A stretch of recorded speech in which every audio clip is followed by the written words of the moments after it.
Allez, bonjour à tous et bienvenue. Nouvelle vidéo sur les indicateurs pour investir, donc sur les REITs, sur les foncières cotées.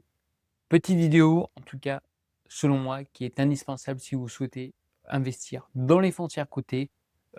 Bon, c'est vrai qu'on parle rarement des foncières cotées. Pourquoi? Parce qu'il y a très peu de rétrocommissions. Comme d'habitude, hein, en aucun cas mes propos sont des conseils donc en investissement. Libre à vous, encore une fois, d'analyser chaque dossier. L'objectif de cette vidéo, c'est vraiment vous donner entre guillemets, le savoir, les compétences, les points vérifiés avant d'investir dans une foncière cotée pour limiter la casse. C'est indispensable. Petite introduction sur les foncières cotées, sur les REITs, donc qui veut dire Real Estate Investment Trust. On parle rarement pourquoi de foncières cotées? Très simple, parce qu'il n'y a pas de rétrocommission comme sur d'autres véhicules d'investissement. On parle beaucoup de DCP en France, notamment de CGP. On a beaucoup de super podcasts, de super vidéos, sur ce domaine en question. La réponse est simple, c'est parce qu'aujourd'hui quelqu'un souhaite investir dans ce type de véhicule. Il y a une rétrocommission, en tout cas pour l'intermédiaire, qui peut aller jusqu'à 8. Voilà, c'est quand même considérable. Ça reste, il y a de très, très bonnes SCPI, mais dans l'absolu, pour ma part en tout cas, je suis loin d'être un expert, on est bien d'accord. Je travaille un petit peu dans le milieu en question et de très belles SCPI, mais je préfère investir sur les foncières, sur les REITs pour diverses raisons. Notamment, vu le patrimoine que certaines foncières, bah, elles ont un patrimoine qui est juste fantastique. Deuxièmement, au niveau des résultats qui me semblent quand même assez intéressants et 2, on a vraiment des foncières sur des segments de marché qui sont assez niches et on ne retrouve nulle part ailleurs. Je reprends, excusez-moi pour la petite diversion. Donc c'est très simple, ce sont des sociétés qui possèdent et qui exploitent et financent des actifs immobiliers. Les locataires payent un loyer et ben hop, ça repart sur la foncière. C'est le fonctionnement, il n'y a pas plus simple, il n'y a pas de R&D. Voilà pourquoi j'aime ce genre de classe d'actifs. Ça fait, des cinquantaines, voire plus, non, quasiment 100 ans que ça fonctionne et ça continue de fonctionner. Voilà, donc moi, c'est quelque chose qui m'intéresse. Les avantages, très simples, la diversification en termes de géographie, en termes de devises, en termes de classe d'actifs. On peut être sur du data center, on peut être sur du cannabis, on peut être sur des laboratoires. Voilà, on est vraiment sur des classes d'actifs qui sont précises. C'est à l'investisseur de pondérer, encore une fois, son portefeuille. On n'est pas sur quelque chose de diversifié comme on peut avoir sur une SCPI. Ceci étant, vous pouvez très bien faire SCPI plutôt Europe, hein, voilà, parce qu'en général, les SCPI investissent surtout en Europe pour des questions de fiscalité. Rarement qu'en France et sur plusieurs classes d'actifs pour, bah, «limiter la casse» entre guillemets et maintenir un rendement aux alentours de 5 à 6 hein, pour les meilleurs, sur du très long terme, hein. C'est rare, de voir des SCPI qui font plus de 6 sur du très long terme. On a quelques SCPI qui ont commencé, juste une qui s'appelle Quorum, je le mettrai donc en insertion pour ceux qui souhaitent éventuellement, c'est Quorum USA qui ont commencé à investir aux États-Unis. Moi pour ma part, je préfère investir aux US, hein, on est moins conservateur, et on protège moins le petit preneur, le locataire, contrairement à des pays européens tels que la France. Concernant le rendement, pareil, on est sur des rendements qui sont assez intéressants. Ça dépend encore une fois du type de foncière, on en reparlera. Plutôt foncière de rendement ou plutôt foncière de croissance. Mais en général, on peut avoir des rendements entre 5 à 6, des rendements sûrs, si je puis me permettre, sur ce genre de classe d'actifs. Deuxième point, c'est la liquidité. Franchement, c'est 3 clics, c'est très rapide. Les frais, il y a quasiment aucun frais, contrairement à d'autres véhicules d'investissement où on prend, les fameux, 7 à 6 on va dire, où ils nous expliquent que c'est les frais notaires. Bon, dans les faits, c'est un petit peu la rétrocommission du CGP, plus la partie gestion, plus la partie travaux, plus la partie arbitrage. Voilà, bon, libre à chacun. Et le dernier point, c'est la partie donc transparence. Ça, par exemple, c'est quelque chose qui me tient à cœur. Je veux savoir dans quoi j'investis. Et au niveau des foncières cotées, on a énormément d'informations, on a des conférences calls, on a des présentations, on a vraiment les comptes, qui sont encore une fois, détaillés et à la fin, notamment, sur les, résultats annuels, on a plus de 200 pages en tout cas d'informations. Donc pour un investisseur, hein, qui veut vraiment se pencher sur le dossier, en fait, tout est écrit, hein. C'est pas sorcier, on joue pas au casino, on sait dans quoi on investit. Alors un des points importants, hein, notamment pour ceux qui commencent à regarder cette vidéo, je suis désolé, j'attaque un petit peu dans le dur, on va être sur des ratios qui sont très spécifiques. À ma connaissance, il y a quasiment aucune vidéo, alors qui va vous parler aujourd'hui sur une analyse, comment on analyse une foncière cotée. Bon, la réponse est très simple. Pourquoi? 1, je gagne rien en faisant ce genre de vidéo. Je vais prendre mon temps pour cette vidéo, donc je vais entre guillemets «perdre 30 minutes». Si mon temps je le mets ailleurs, évidemment le retour sur investissement est plus intéressant. Mais j'aime délivrer la valeur, donc c'est vraiment, à titre, c'est vraiment pour le plaisir que je le fais. Deuxièmement, beh, voilà, comme mentionné, il y a pas de rétrocommission. Voilà, ça m'étonnerait aujourd'hui qu'il y ait beaucoup d'acteurs qui vont faire des vidéos et qui vont vous présenter vraiment les foncières cotées, hein, parce qu'en fait, il y a rien à gagner. Un des points importants, c'est qu'on est sur des ratios qui sont très spécifiques. Ça change encore une fois, d'une analyse classique comme par exemple Google ou Alphabet. Là, on va être sur des, FFO, on parle. Donc voilà, c'est assez spécifique. Mais en tout cas, si vous regardez bien cette vidéo sur les différents points qui me semblent indispensables, voilà. En tout cas, si vous regardez bien cette vidéo jusqu'au bout, vous n'allez pas faire d'erreur, hein, sur l'investissement d'une foncière cotée. Vous allez voir, il y a rien de très, très compliqué, il y a juste quelques petits points à bien vérifier et puis voilà, vous allez avoir un super véhicule d'investissement sur une foncière, voilà, qui marche plutôt bien. Donc le premier point, c'est être le FFO. C'est quoi? C'est Funds from Operations. Bon, évidemment, c'est une métrique américaine, c'est un indicateur qui est clé pour mesurer la performance aujourd'hui d'une rate, offrant une vision donc plus précise que le bénéfice net comptable. Si on est un petit peu plus précis, c'est quoi? En fait, c'est le revenu net. On va ajouter les amortissements. Les amortissements sont assez conséquents, hein. Je rappelle, on investit dans de l'immobilier. On a également la partie dépréciation, plus ou moins les pertes. Généralement, on est plutôt sur des gains, hein, sur les foncières de qualité, mais ça arrive qu'on ait également des pertes suite aux différents arbitrages sur les actifs immobiliers. Et contrairement aux bénéfices nets, hein, qu'on voit sur une action classique, comme je peux éventuellement parler sur cette chaîne, sur les share acquisitions, le FFO exclut les éléments donc récurrents et on ajoute surtout donc l'amortissement comptable qui ne représente pas une sortie réelle de trésorerie. L'importance pour l'investisseur, voilà, il y a 4 points. Un, c'est l'évaluation précise de la performance opérationnelle. Je vais vous donner un petit exemple parce que c'est vrai que c'est qu'une slide avec du blabla. C'est bien de mettre encore une fois en comparaison avec un exemple concret. Ne vous inquiétez pas. Base de calcul pour le ratio donc, de distribution des dividendes, on parle de payout ratio, c'est-à-dire l'entreprise gagne 100, combien elle reverse sous forme de dividendes aux actionnaires. Évidemment, c'est bien d'avoir des dividendes, mais il ne faut pas que ce soit, on en reparlera, mais il ne faut pas que ce soit trop important. Mesure standard de l'industrie, hein, permettant encore une fois la comparaison entre différentes REITs, hein, parce que c'est bien d'acheter une société, mais la valorisation est clé. Il y a peu de monde qui en parle. Il y a plein de super entreprises, mais même si l'entreprise est exceptionnelle, on ne l'achète pas à n'importe quel prix. Et donc, le FFO va nous permettre de déterminer si oui ou non l'entreprise est survalorisée par rapport, encore une fois, à l'industrie. On ne va pas comparer donc, une industrie, je ne sais pas moi, sur du résidentiel aux États-Unis avec du stockage. Ce sont deux classes d'actifs qui sont différentes avec leurs avantages et leurs inconvénients. Le dernier point, c'est l'indicateur de la capacité à générer donc des flux de trésorerie durables. L'objectif, c'est voilà, c'est de voir une croissance du FFO. On a quelques petites variantes, je vous laisserai mettre pause. J'ai dû vous parler de celle-ci, ça me semble la plus importante. Donc c'est le AFFO, c'est Adjusted, et en fait on reprend le FFO, donc Funds from Operation. C'est un FFO, hein, on va dire plus conservateur. Pourquoi? Parce qu'on va ajouter les coûts de maintenance et les coûts d'amélioration locative, donc toute la partie plutôt CAPEX. On va prendre encore une fois cette idée d'exemple, c'est une foncière que tout le monde connaît, que j'ai également ça dans mon portefeuille, relativement simple, Realty Income. Ce qui est important de regarder, c'est ça. Ce sont les AFFO par share. On a d'une part les FFO. Les FFO, c'est quoi? Ce sont en fait les revenus. Donc on peut voir que les revenus, hein, de la foncière sont assez importants. Et donc on peut constater que les FFO, hein, de Realty Income sont bien croissants. Donc ça, c'est un très bon point, avec une croissance qui est impressionnante, voire exponentielle. En 5 ans, c'est plus quasiment 27%. Sur les foncières cotées, comme mentionné, il faut selon moi regarder surtout les AFFO par share. Par share, c'est quoi? C'est par nombre d'actions en circulation. Pourquoi? Parce qu'en fait, on peut se rendre compte qu'on a un delta qui est significatif, 4,1 et 27. Pourquoi, les FFO par action sont moins importants? Parce qu'en fait, les foncières cotées émettent énormément d'actions en circulation pour se financer. Je vous montre donc sur notre site, hein, qui est très bien. Au passage, pour ceux qui souhaitent, n'oubliez pas que voilà, pour moi, le meilleur rapport qui était pris sur le rate pour les foncières cotées, c'est juste, super. Avec un petit lien dans la description, je gagne 1 €, même pas 50 centimes, donc je m'en fiche un petit peu. Mais en tout cas, voilà, vous avez un super site, pour 5 €, je trouve que c'est le meilleur rapport qui était pris. Je fais rarement, hein, de pub sur ma chaîne, mais allez-y. On a un autre site qui est pas mal, mais qui est moins sur les foncières cotées, c'est un peu plus large, qui s'appelle Qualtrim, qui est aussi un très bon site. Là, c'est juste pour vous montrer en fait le nombre d'actions en circulation qui augmente. C'est pour vous montrer en fait qu'on a bien une dilution de l'actionnaire. Donc ça, c'est pas bon, une dilution de l'actionnaire. Donc il est indispensable de regarder bien les AFFO par share et de constater vraiment une croissance. Bon, là, ça baisse 2025 parce que l'année n'est pas finie. C'est normal, pas d'inquiétude, mais voilà. AFFO par share, on regarde, c'est comme les FFO, mais avec l'aspect un peu plus conservateur.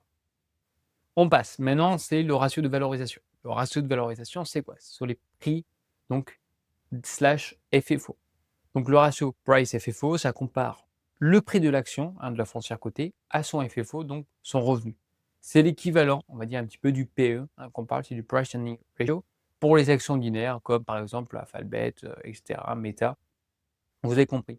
Alors au niveau des interprétations, c'est bien de vous donner un ordre de grandeur. Ratio bas entre 10 et 15. Encore une fois, attention, la partie FFO sera toujours plus importante que la partie AFFO. Donc potentiellement sous-évalué, c'est vrai, mais aussi ça peut refléter une préoccupation concernant la croissance future. En effet, aujourd'hui, lorsqu'on achète une foncière cotée ou une entreprise, on achète sa croissance future. Au niveau du ratio moyen, on est entre 15 et 20. Encore une fois, ce sont les fourchettes, hein, que je vous donne, hein. Et ratio levé, on est supérieur à 20. Généralement, on a une forte croissance anticipée, on a des actifs plutôt prime de qualité, mais avec un risque potentiel de surévaluation. Attention également à un autre point, la valorisation est différente en fonction de la classe d'actifs. Par exemple, la partie data centers, on est quasiment sur 28,5. Donc c'est très cher. Pourquoi? Parce que c'est à la mode, parce qu'il y a l'IA et la croissance. Voilà. On va avoir pareil, la partie industrielle, on a quasiment à plus de 20. Pourquoi? Parce qu'on a eu l'engouement, le e-commerce, la croissance, ça va avec. Le résidentiel, c'est plutôt défensif, donc ça se paye cher quand même, ça se paye en général 20 fois le price FFO. Et à côté de ça, on a des secteurs comme l'hôtellerie, c'est beaucoup plus cyclique, c'est plus compliqué, hein, d'anticiper la croissance, on paye ça quasiment 12 fois. La partie bureau, ça dépend lesquels, mais on va payer ça à 15 et encore. Aujourd'hui, c'est quand même assez baissé. Voilà, donc ce qui est important à retenir, c'est comparer le price FFO ou AFFO d'une foncière cotée uniquement avec les foncières du même secteur. C'est indispensable pour que ce soit pertinent. On ne va pas comparer aujourd'hui une Porsche avec, je ne sais pas moi, une Clio ou un camion. Non, là, ça n'a rien à voir. Il faut comparer ce qui est comparable. Donc les ratios varient significativement selon les perspectives de croissance, la qualité des actifs et le secteur immobilier. Donc je regarde, on a par exemple aujourd'hui donc Ratingcom, on paye ça à peu près 14 fois le price FFO. On regarde Up Price Earnings, donc c'est la valorisation sur, par exemple, tout le temps sur des années, hein, depuis 1994, hein, ça remonte un petit peu. Donc au plus haut, on a aussi d'entreprises qui ont payé ça quasiment 25 fois, hein, c'est quand même assez cher. La moyenne sur, entre guillemets, sur 5 ans, c'est 14 fois. Donc ça se paye à peu près la moyenne. Le secteur est à 13, mais c'est bien le secteur par rapport au retail, on est bien d'accord. Si par exemple je prends une autre société que j'ai également au portefeuille, juste pour vous montrer AMH. AMH, on est sur du résidentiel. On paye ça aujourd'hui 8,4 fois le corps AFFO. Le secteur est à 18 fois. Donc ça se paye cher, le résidentiel, parce que c'est plutôt défensif. À l'inverse, je vais vous prendre Alexandria, ma principale position. Ça se paye 9 fois le price AFFO. Donc c'est très peu cher. Pourquoi? J'ai déjà fait plein de vidéos sur ce sujet. Je vous invite en tout cas à les visionner. Mais voilà, pour vous dire en tout cas, le price FFO, c'est indispensable pour savoir si on surpaye ou non. Même si une boîte magnifique, toujours regarder la valorisation. Maintenant, on va voir également différents indicateurs, hein, opérationnels qui sont importants. Ça va être la partie donc NOI, Net Operating Income. C'est quoi? C'est une mesure fondamentale de la rentabilité pure des actifs immobiliers, indépendant de la structure financière. C'est très simple, le NOI c'est quoi? C'est les revenus locatifs moins les charges d'exploitation. Exclusion des impôts, des intérêts, de l'amortissement et des prestations. Donc c'est bien de regarder le NOI qui soit bien croissant au cours du temps. Un autre point qui est indispensable, qu'on parle malheureusement tout pas assez, c'est le taux d'occupation. En effet, sur du résidentiel, comme la plupart des bailleurs, bon, on manque de logements, donc c'est facile à trouver en tout cas des locataires. Dans la partie donc, immobilier entreprise, c'est un petit peu plus complexe. L'objectif, c'est de jouer d'une part sur des loyers élevés pour augmenter au maximum notre fameux donc, NOI, mais d'un côté, il y a le prix du marché, le locataire peut très bien partir ailleurs parce qu'il y a eu la construction d'un immeuble, donc voilà, on joue un petit peu au chat à la souris. Donc il est indispensable de regarder ce taux d'occupation, surtout le NOI à périmètre constant. Pourquoi? Parce qu'il va isoler en fait la performance organique hors acquisition et cession. Le taux d'occupation, pareil, ça varie fortement, encore une fois, en fonction de la classe active. Industriel, on a plus de 95. La partie donc hôtellerie, bon, ça varie assez fortement entre 74, 75. Tout ce qui est par exemple aussi self-storage, on est environ donc à 80 pour les meilleures boîtes, 85. La partie bureau, voilà, c'est pas exceptionnel. Partie résidentielle, pareil, on a plus de 80. Donc ça dépend vraiment encore une fois du secteur en question et l'évolution donc pluriannuelle avec des indicateurs de santé sur le portefeuille, heu, notamment sur le taux d'occupation, hein. Une boîte avec un taux d'occupation qui est très faible, c'est vraiment pas bon signe. Au niveau, de la marge donc du NOI, donc c'est principalement sur les entreprises donc américaines, hein, sur le résidentiel, on est entre 55 et 65. En France, c'est pas du tout le cas, hein, je vous assure. Voilà, ça vous donne en tout cas un ordre d'idée. Autre point qui est très important, surtout sur les foncières cotées, ça va être l'analyse de, l'endettement. On va regarder surtout 2 points, alors peut-être 3, je vais pas mentionner, mais pour moi, il y a vraiment 2 points qui sont majeurs. C'est le ratio donc, dette sur, assets, sur les actifs. C'est un indicateur qui est essentiel pour évaluer le niveau de levier financier d'une foncière cotée. Il représente la part de la dette par rapport à la valeur totale des actifs immobiliers. Techniquement, prudent, on est inférieur à 40, équilibré entre 40 et 60 et agressif à plus de 60. Alors pareil, on va revenir sur le rates. On est toujours aujourd'hui sur, Alexandria. On va baisser tranquillement, on va voir cet indicateur, ne vous inquiétez pas. Voilà. Debt to assets, on est à 35. Personnellement, ma limite, c'est 45. Voilà. Je ne mettrai pas une boîte, j'investirai pas dans une boîte qui est très endettée, à moins vraiment d'avoir une croissance exponentielle. Mais par exemple, je vous montre une qui est assez connue, pour ma part, je n'investirai pas parce que je trouve qu'il y a trop de dettes, c'est Simon Property Group, SPG. Pareil, une boîte qui est assez connue. On va avoir une dette qui est juste colossale, voilà. Debt to assets, qui est à 94. Donc c'est quand même assez conséquent. Voilà, donc analysez bien en tout cas la partie endettement, c'est crucial. D'une manière générale, le résidentiel est, très peu endetté. Ça va pas être la partie donc hôtellerie et la partie commerciale, encore une fois, ça dépend lesquelles. Comme on a vu, SPG, c'est assez endetté. Les centres commerciaux dans l'ensemble sont quand même bien endettés, hein, notamment avec la crise du Covid-19. Donc voilà, soyez vigilants sur la partie endettement. Une boîte endettée, c'est jamais bon signe et le marché le price en général. Autre point, c'est, la partie donc couverture des intérêts. Donc ce ratio mesure la capacité d'une rate à payer ses charges d'intérêt. On va parler surtout donc d'ICR, Interest Coverage Ratio. Pareil, plus il est élevé, mieux c'est, hein. Là, voilà, l'hôtellerie, c'est assez faible. Le but du jeu, voilà, c'est d'être au-dessus de 3. La limite pour moi, c'est 2,5, hein. 2,5, c'est vraiment la limite. Voilà, 2,3 pareil, trop faible. L'objectif, c'est vraiment 2,5, selon moi. Après, on a la partie également LTV, c'est loan to value, on pourra en parler. Mais voilà, ça reste en tout cas pour moi les 2 indicateurs clés à investir, et faire gaffe, notamment la partie endettement. Un autre point qui est, important, enfin que certains investisseurs regardent, encore une fois, ça dépend de la stratégie de chacun, c'est le rendement du dividende et le ratio de distribution. Petit aparté, le rendement, c'est une chose, ce qui est également important de regarder, c'est la croissance, du dividende en question. En général, les REITs offrent un rendement, je parle bien des foncières qui sont axées sur le rendement, entre 4 et 8. Supérieur, je vous dirais, faites attention, car selon moi, c'est trop important. Petite obligation légale, donc les REITs aujourd'hui doivent distribuer au minimum 90 de leurs revenus imposables sous forme de dividendes. On a également un point qui est indispensable, donc on a le taux, on a le rendement, hein, ça c'est souvent ce que regardent tous les investisseurs. On a aussi le ratio de distribution à regarder. Donc ce ratio mesure le pourcentage du FFO à FFO distribué sous forme de dividendes. Ça, c'était la première slide, c'est les revenus générés par la foncière. Donc attention, un rendement de dividende anormalement élevé peut signaler un risque accru. L'objectif, voilà, c'est un petit équilibre. 70, maximum pour moi, c'est 85. C'est, généralement, considéré comme sain et durable. Conservateur entre 60 et 75, équilibré entre 75 et 85. Là, ça commence à être agressif. Là, pour moi, c'est trop risqué. Et puis après, on a le versement du dividende mensuel. C'est plutôt rare, je viens de vous dire. C'est plutôt trimestriel, mais il y a de plus en plus de sociétés qui proposent, un dividende mensuel. Après, on a semestriel ou annuel. Donc je reviens par exemple, donc toujours sur All Rates, donc le price FFO, on va être à 14,7 fois, très bien. Au niveau des dividendes, on est à 4,78, ce qui est plutôt intéressant. Ce qu'il faut regarder, c'est surtout aujourd'hui, donc cette foncière, dans l'ensemble, elle augmente, mais attention, 2008-2009, elle a coupé. Également, elle a abaissé, lorsqu'on était en période du Covid. Donc voilà, c'est pas forcément une foncière, qui est extrêmement solide, je viens de vous dire, sur la partie dividende. Au niveau de la croissance, c'est bien, s'il faut aller, c'est ça. On a quand même une croissance à plus 6 dans l'ensemble sur les 10 dernières années. Sur les 5 dernières années, plus 10. Après, je vais me dire, ça va parce qu'elle avait coupé. Donc on revient à des niveaux cohérents de 2020.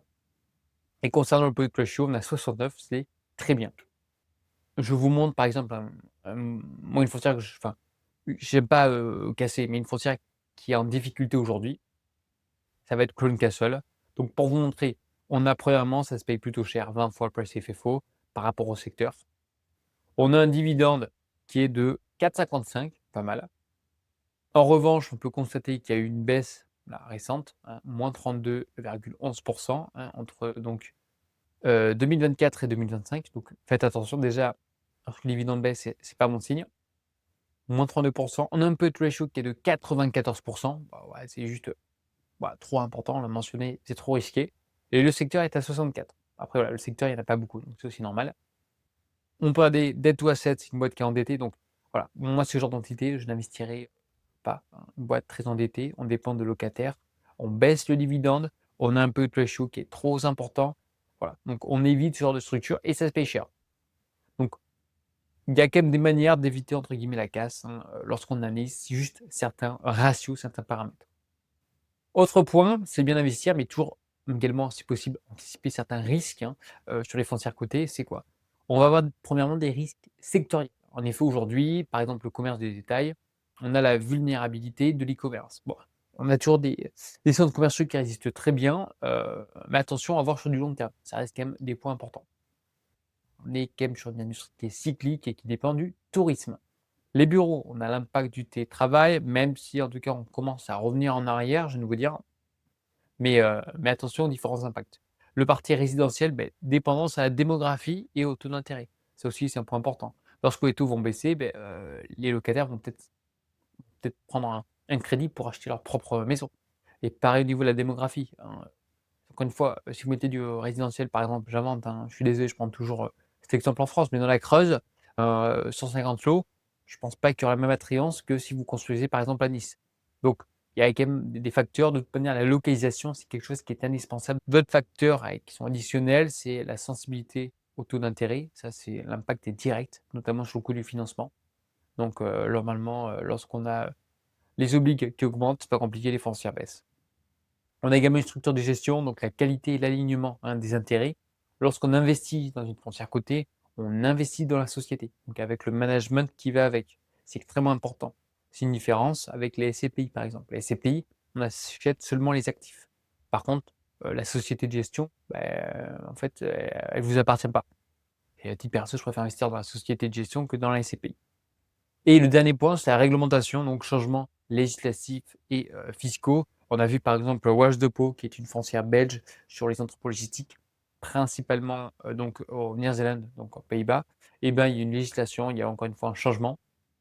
Et fiscalement parlant, cette foncière a été, entre guillemets, j'ai envie de dire sanctionnée, donc elle paye davantage d'impôts, hein, parce que le statut des foncières cotées a été modifié au New-Zélande. Avant-dernière slide, après j'arrête de vous embêter. Encore une fois, l'objectif, moi, c'est de vous donner le plus de clés, hein, plus de «savoir» entre guillemets, de mes toutes petites compétences, pour que vous soyez indépendant et que vous puissiez en tout cas, mettre votre argent sur les sociétés qui me semblent intéressantes, notamment sur les foncières cotées, pour vous diversifier. Alors pourquoi, diversifier? Ça, c'est extrêmement important. Ne mettez pas que des foncières cotées, hein, c'est ce que je vous explique à chaque fois. Foncières cotées, moi, j'aime bien parce que le business model est très simple, il y a pas de R&D, on a des rendements et ça marche depuis des années et ça va continuer de marcher. Bon, la diversification sectorielle et géographique réduit considérablement donc le risque de votre portefeuille. En tout cas, concentrez-vous d'abord sur les fondamentaux, des sociétés, donc des REITs, avant de vous diversifier partout. 1, ça renforce sa résilience face aux cycles économiques locaux et aux risques spécifiques de chaque secteur immobilier. Par exemple, la logistique a très bien résisté ces dernières années. Le retail a fortement corrigé. Donc après, c'est à l'investisseur d'arbitrer intelligemment. Là, aujourd'hui, le retail, je trouve que c'est intéressant d'investir. Un petit peu moins la logistique. Stratégie de diversification, premièrement sectorielle. Voilà, l'hôtellerie, data center, bureau, commerce. On a le choix, il y a énormément de classes d'actifs, surtout sur les foncières cotées. Je crois qu'il y en a plus de 20. On va être sur des specialties, sur les casinos, sur les prisons. Il y en a énormément. Donc après, à chaque investisseur d'analyser et savoir dans quoi vous souhaitez investir. Autre point, la géographie, donc se diversifier, en tout cas dans chaque région, dans chaque pays, dans chaque marché. Attention toutefois aux devises. Les devises, c'est un point important. Je sais pas, vous voulez investir par exemple en Suède, on est sur des couronnes suédoises, attention, hein, au taux de change. C'est bien d'investir, je trouve, en tout cas les États-Unis, ça me semble indispensable. Attention à ne pas être trop dépendant aux États-Unis, c'est bien d'investir dans d'autres régions. Pour ma part, sur les foncières cotées, je suis investi donc en Europe, donc je suis sur l'euro. Je suis également investi au Mexique, donc on a le pesos également. Voilà, donc analyser, je pense d'abord chaque société. Moi, j'ai une approche bottom-up. J'investis d'abord dans une structure saine, avec des belles marges, qui n'est pas trop chère, avant de me diversifier partout dans le monde entier. Troisième point, donc c'est l'équilibrage. C'est à l'investisseur d'arbitrer en fonction des cycles et des pays. On pourra en parler. C'est le dernier step, c'est pas plus indispensable, je viens de vous dire. Mais voilà, c'est un petit peu la cerise sur le gâteau. Et après, c'est le rendement de croissance. Essayer d'avoir d'un côté des foncières de rendement avec 5 à 6 de rendement. Si, entre guillemets, le cours de bourse est flat pendant quelques années, mais également des REITs à force potentielle de croissance, comme par exemple les data centers. Conclusion et recommandations. Encore une fois, mes propos sont en aucun cas des conseils en investissement. Principe d'investissement. Analyse multi-indicateurs. Ne vous limitez absolument pas à un seul indicateur. Comme on a vu, analysez plusieurs indicateurs. Je trouve que ce site Allrate, c'est très bien fait parce que c'est très simple et on a, selon moi, les indicateurs qui sont clés, indispensables. Et si vous voulez justement baisser, on en a encore une fois davantage. Alors, on a énormément d'informations. Donc, je trouve, entre guillemets, pour 5 euros, quelqu'un qui va investir des milliers d'euros, voilà, n'hésitez pas à mettre un mois. Voilà, vous étiez juste un mois, 5 euros sur Allrate. Mais au moins, vous limitez la casse. Voilà, c'est indispensable. Comparaison sectorielle, comparez toujours les foncières cotées du même secteur. Ok, j'entends trop souvent de youtubeurs qui comparent deux foncières cotées qui n'ont rien à voir. Euh, on évite absolument. Gestion également de risque, privilégier la diversification sectorielle et géographique pour minimiser l'impact des cycles immobiliers. L'investissement sur les foncières cotées requiert un équilibre entre d'une part l'analyse des indicateurs financiers fondamentaux et la compréhension des tendances sectorielles spécifiques. Sur cette vidéo, on a parlé beaucoup de l'aspect donc plutôt des indicateurs financiers, voilà, c'est important.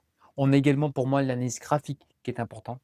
Il faut bien lire en tout cas, et comprendre dans quoi on investit la société, voilà.